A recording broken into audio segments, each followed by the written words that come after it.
வேளைகளில ஆமென் நாமும் ஆமென் பிசாசு சொல்லுகிற அந்த காரியத்துக்கு தான் ஆமென் உடனடியாக நாம் ஆமென் கீழ்ப்படிவோம். பாருங்கள், அதுதான் நம்முடைய வாழ்க்கையில ஆமென் நடக்கும் போருக்கும். இயேசு சொல்வார் ஆமென் பிரச்சனை வரும்போது இயேசு சொல்வார் பயப்படாது என்று சொல்லி. நாம் விழுகிற நேரத்தில் இயேசு சொல்வார் ஆமென் பயப்படாது. பாருங்கள், நாம் ஒரு இடத்துல ஆமென் ஒரு ஒரு 10 அடி ஆமென் உயரத்திலிருந்து ஒரு ஏணி மேல ஏறுகிறோம் என்று சொல்லி வைத்துக் கொள்ளுங்கள்.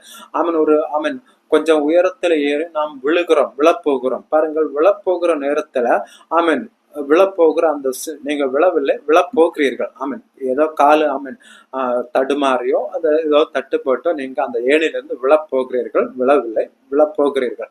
விழப்போகிற அந்த நேரத்துல ஆமென் 2 பக்கமும் ஆமென் ஒரு பக்கத்துல ஆமென் இயேசு, ஒரு பக்கத்துல சாத்தான். ஆமென் 2 பேர்களும் ஆமென் சொல்வார்கள், நீ பயப்படாத, நான் உன்னோடு கூட இருக்கிறேன் என்று சொல்லி ஒரு பக்கத்துல இயேசு சொல்வார். ஒரு பக்கத்துல சாத்தான் சொல்வான், இதோடு நான் கீழே விழுந்து மரித்து போவாய். ஆமென் முடிந்தது, இதோடு உன் வாழ்க்கை முடிந்தது, நீ இதோடு கீழே விழுந்து ஆமென் மரித்து போவாய் என்று சொல்லி பிசாசு ஒரு பக்கத்துல நின்று சொல்வான்.